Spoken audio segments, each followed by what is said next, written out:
है वर्धन वंश या पुष्यभूति वंश भी इसको कहते हैं। दोस्तों यहाँ पर हम देखेंगे किस तरीके से वर्धन वंश में कौन-कौन से शासक हुए और कौन सबसे महान शासक हुए और किस तरीके से इन्होंने कौन-कौन से युद्ध लड़े, इनके समय में कौन-कौन से विदेशी भारत यात्रा पर आए और इसके अलावा इन्होंने किस प्रकार से उस समय के सामाजिक और आर्थिक दशा को अपने कार्यों के द्वारा बदला। दोस्तों इन सभी के विषय में हम पूरा डिटेल में पढ़ेंगे।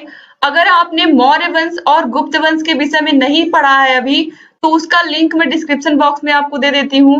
वो दोनों ही चैप्टर बहुत ही महत्वपूर्ण है दोस्तों आपके एग्जाम की दृष्टि से, और उनमें बहुत ही आसान सी भाषा में मैंने अच्छे से आपको सभी टॉपिक्स को क्लियर करते हुए पढ़ाया है, और जितने इंपॉर्टेंट चीजें हैं उसमें से आपको कुछ भी नहीं छूटने पाएंगी, क्योंकि बहुत ही अच्छे से हमने नोट्स को बनाया है कि ताकि आप लोगों को किसी प्रकार की कोई समस्या ना हो। तो दोस्तों अब यहाँ पर हम देखेंगे वर्धन वंश या पुष्यभूति वंश के विषय में। तो वर्धन वंश या पुष्यभूति वंश का संस्थापक कौन था? सबसे पहले क्वेश्चन तो यही पूछता, तो संस्थापक थे पुष्यभूति। तो इसी वजह से इस वंश का नाम हम पुष्यभूति वंश के नाम से भी जानते हैं। अब इसके बाद जो अगले शासक हुए वो कौन हुए? प्रभाकर वर्धन। प्रभाकर वर्धन का जो शासनकाल था वो था 580 ईस्वी से 605 ईस्वी तक, और इनको कौन कौन सी उपाधियां दी गई? परम भट्टारक और महाराजा धीराज की उपाधि दी गई थी। अब दोस्तों यहाँ से आप बहुत ही अच्छी कहानी, आप इसको ध्यान से सुनिएगा और इसको अच्छे से समझिएगा। अब जो प्रभाकर वर्धन राजा थे, इनके 3 संतानें थी, यानी कि इनके 3 बच्चे थे। कौन कौन थे? हर्षवर्धन, राज्यवर्धन और राजश्री। तो दोस्तों जो इनका सबसे बड़ा बेटा था, 2 बेटों में राज्यवर्धन बड़ा था और हर्षवर्धन छोटा था, और राजश्री इनकी बहन थी इन दोनों की।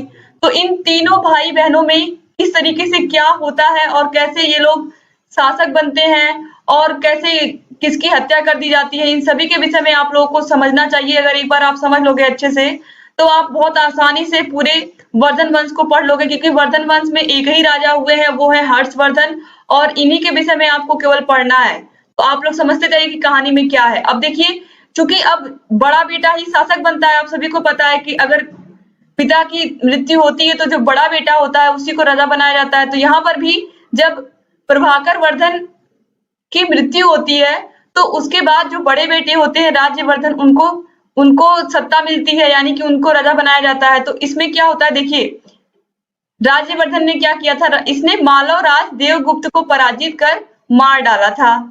अब यहाँ पर देखिए राज्यवर्धन ने मालव राज देवगुप्त को पराजित करके मार डाला था। अब यहाँ पर क्या होता है, बंगाल के शासक शशांक ने धोखे से इनकी हत्या कर दी थी, यानी कि जो बंगाल का शासक था उस समय का शशांक, उसने धोखे से बुला करके राज्यवर्धन की हत्या कर दी थी। तो ये आप याद रखिएगा। और राज्यवर्धन का शासनकाल 605 से 606 ईस्वी, यानी कि केवल 1 साल तक ही चला था, और इसी 1 साल में यहाँ पर देखिए बंगाल के शासक शशांक ने इनकी हत्या कर दी थी। शशांक का नाम आप याद रखिएगा, क्योंकि लास्ट में फिर जो हर्षवर्धन होते हैं, हर्षवर्धन ही इनसे अपने भाई की मृत्यु का बदला लेते हैं। अब यहाँ पर दोस्तों इनकी बहन भी थी राजश्री। राजश्री के विषय में क्या होता है, देखिए इनकी पुत्री राजश्री का विवाह मौखली वंश के शासक गृहवर्मन के साथ होता है। ठीक है, किससे होता है? गृहवर्मन के साथ इनकी जो पुत्री होती है प्रभाकर वर्धन की, उनका विवाह हो जाता है। अब देखिए दोस्तों यहाँ पर, अब दोस्तों यहाँ पर आप देखते हो गृहवर्मन की भी हत्या कर दी जाती है शशांक के द्वारा। दोस्तों आप लोगों ने देखा कि किस तरीके से यहाँ पर जो इनकी बहन है हर्षवर्धन की और राज्यवर्धन की, उनके पति की हत्या कर दी जाती है। और जब पति की हत्या शशांक के द्वारा की जाती है तो उस समय पर राज्यवर्धन जाते हैं उन लोगों से बदला लेने के लिए, लेकिन राज्यवर्धन की भी क्या कर दी जाती है? हत्या कर दी जाती है। अब इस स्थिति में दोस्तों अब बचा कौन? केवल और केवल हर्षवर्धन बचे। तो हर्षवर्धन को देखिए यहाँ पर इनकी माता का नाम सबसे पहले जानिए, यशोमती था। तो दोस्तों अब यहाँ पर हर्षवर्धन को क्या मिल गया? बहुत बड़ी जिम्मेदारी मिल गई। अचानक हर्षवर्धन को शासक बना दिया गया, क्योंकि इनके भाई की हत्या कर दी गई थी शशांक के द्वारा, जो बंगाल का शासक था। तो यहाँ पर देखिए 606 से 647 ईस्वी तक हर्षवर्धन ने शासन किया था भारत पर। तो इनका राज्याभिषेक 606 ईस्वी में हुआ और 16 वर्ष की अवस्था में इनका राज्याभिषेक हुआ था। इनको उपाधि मिली थी महाराजा धीराज, शिलागुप्त और कुमार की। अब देखिए हर्ष ने अपने राज्यारोहण के समय 606 ईस्वी में हर्ष संवत का प्रचलन किया। हर्ष को उत्तर भारत का अंतिम हिंदू सम्राट माना जाता है। यानी कि ये जो वर्धन वंश है इसके बाद अरब से आक्रमणकारी आए, तुर्क आक्रमणकारी आए और इस्लाम का उदय हो गया हमारे देश में, तो इनको क्या मानते हैं, अंतिम हिंदू सम्राट माना जाता है। हर्ष ने बौद्ध आचार्य दिवाकर मित्र की सहायता से अपनी बहन राजश्री को बचाया जब वह सती होने जा रही थी। अभी ऊपर आपने देखा कि इनके पति की हत्या कर दी जाती है, इनके पति गृहवर्मन की हत्या कर दी जाती है शशांक के द्वारा। तो यहाँ पर जब वो सुनती हैं कि उनके पति की हत्या कर दी जाती है तो वो क्या करती हैं, वो सती होने के लिए जाती हैं। सती होने की जो प्रथा है उसको आप लोगों ने पद्मावत मूवी में देखा होगा, किस तरीके से रानी पद्मावती सती होने जाती हैं अपने पति की मृत्यु के बाद, जब उनके पति वीरगति को प्राप्त कर लेते हैं। तो यहाँ पर भी जो राजश्री है वो अपने पति की मृत्यु के बाद सती होने की कोशिश करती हैं। तो यहाँ पर देखिए बचाया किसने था, बौद्ध आचार्य दिवाकर मित्र की सहायता से हर्षवर्धन ने अपनी बहन को सती होने से बचा लिया था। अब यहाँ पर देखिए इसके बाद हर्षवर्धन ने क्या क्या किया था, क्योंकि सबसे महान शासक हर्षवर्धन ही हुआ है। जो यहाँ पर जो आप लोग वर्धन वंश पढ़ रहे हैं तो आपको हर्ष के विषय में ही सारी चीजें, सभी जानकारियां आपको लेनी है। अब दोस्तों इसके बाद देखिए हर्ष ने अपनी राजधानी थानेश्वर से कन्नौज स्थापित की थी। तो ये भी आप याद रखिएगा कि हर्ष की राजधानी कौन थी, कन्नौज थी।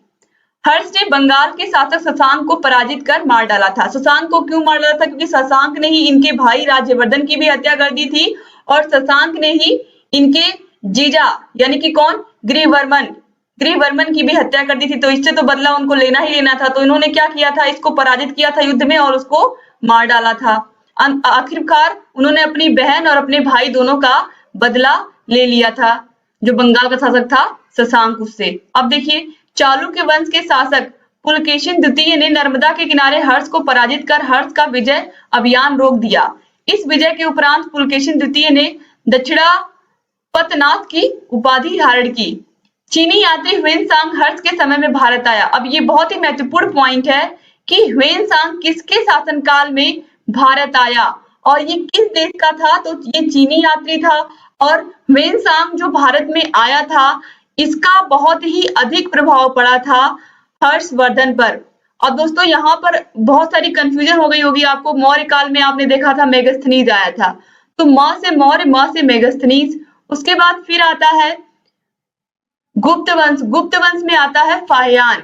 गुप्त वंश के बाद वर्धन वंश में आप देखोगे तो आता है ह्वेनसांग। तो ह्वेनसांग क्योंकि चीनी था और ये बौद्ध धर्म को मानने वाला था, तो जब ये हर्ष के दरबार में आता है तो हर्ष इसकी सोच होती है, जो ये पूरा बौद्ध धर्म का ये अपना प्रचार करता है, तो इससे बहुत प्रभावित हो जाते हैं हर्ष और वो भी क्या कर लेते हैं, अंत में वो भी बौद्ध धर्म को ही अपना लेते हैं और बौद्ध धर्म के विचारों को ही वो मानने लगते हैं। तो दोस्तों यहाँ पर ये बहुत ही महत्वपूर्ण पॉइंट है, इसको आप लोग समझिएगा कि किस तरीके से ह्वेनसांग ने अपनी किताब में क्या क्या चीजें लिखी हैं, ये भी आपको जानना चाहिए कि यहाँ पर आप पूरा पढ़िए फिर आप समझ जाएंगे। देखिए चीनी यात्री ह्वेनसांग हर्ष के समय में भारत आया, जिसकी अध्यक्षता में 643 एडी यानी कि 643 ईस्वी में कन्नौज में एक बौद्ध संगति का आयोजन किया गया था।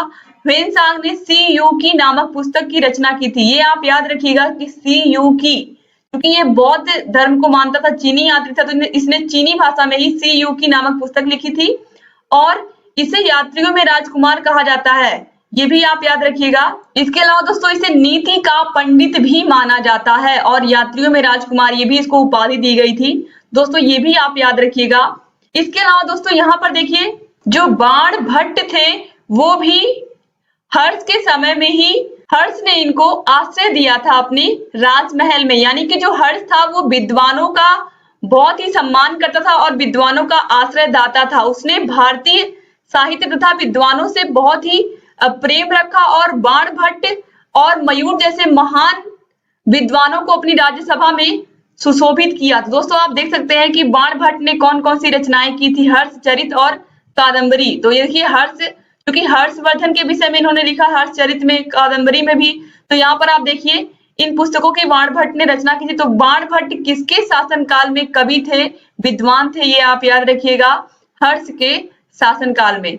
अब देखिए हर्ष स्वयं कवि था, उसने प्रियदर्शिका नागानंद तथा रत्नावली नामक पुस्तक की रचना की थी। एक राजा होते हुए भी उनके पास इतना समय होता था कि वो यहाँ पर रचनाएं करने में भी इंटरेस्टेड थे, यानी कि वो रचनाएं भी करते थे, लेखक भी थे, साथ ही साथ एक राजा भी थे। उन्होंने अपने भाई, अपनी बहन की मृत्यु का बदला भी लिया था, हत्या का बदला भी लिया था राजा शशांक से। तो इस तरीके से आप देखते हो कि उन्होंने पूरी अपने अपना जो पूरा जीवन था उसको सफल बना लिया। इसके अलावा जो हर्ष थे उनको बहुत ही बड़ा दानी कहा जाता है और वो हमेशा अपने राज्य में कभी भी किसी को गरीब नहीं देख सकते थे और सभी लोगों की भलाई के लिए ही वो लगातार काम करते रहते थे। और दोस्तों, हर्ष के समय में लोग कृषि करते थे और कृषि से ही अपना पालन पोषण करते थे। और दोस्तों, चूंकि ह्वेनसांग आया था हर्ष के समय में, तो ह्वेनसांग ने भारत की अर्थव्यवस्था के बारे में, भारत के उस समय की राजनीतिक स्थिति के बारे में, आर्थिक स्थिति के बारे में बहुत सारी चीजें लिखी हैं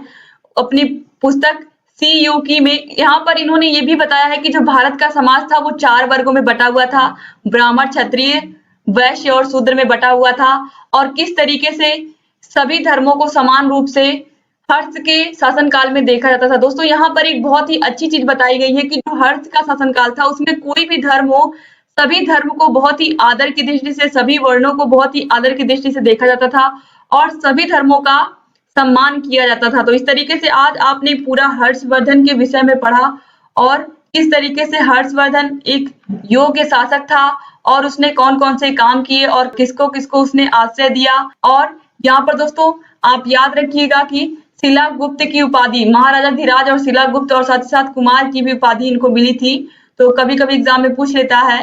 तो उम्मीद करती हूँ कि आपको ये सभी चीजें समझ में आई होंगी और किस तरीके से यहाँ पर हर्षवर्धन एक महान शासक थे, इसके विषय में भी आपने देखा होगा। साथ ही साथ वो कला प्रेमी थे, विद्वानों को, लेखकों को, रचनाकारों को भी अपने राज्यसभा में, अपने महल में जगह देते थे और साथ ही साथ उनको आश्रय दे करके और अपने समस्त प्रजा का भी वो ख्याल रखते थे। तो इस तरीके से एक योग्य शासक थे। हर्षवर्धन के समय में प्रजा बिल्कुल खुश रहती थी और उसे किसी प्रकार की कोई समस्या नहीं रहती थी। तो उम्मीद करती हूँ कि आपको हर्षवर्धन का शासनकाल समझ में आया होगा और ये पूरा जितना हर्षवर्धन ने अपने जीवन में जो भी काम किए उसके विषय में भी आपको अच्छे से समझ में आया होगा। दोस्तों, अब इसके बाद हम अगला चैप्टर देखेंगे। अगर हर्षवर्धन का आपको पूरा जीवन अच्छा लगा तो प्लीज आप लोग इस वीडियो को लाइक कर दीजिए और आपके जितने भी फ्रेंड्स हैं डीएलएड के, सब कुछ वीडियो को शेयर कर दीजिए, जिससे अधिक से अधिक हमारे डीएलएड के भाई बहन हमसे जुड़ सकें और लगातार हम लोग आप लोगों के लिए ऐसे ही अच्छे वीडियोस लेकर के आते रहें।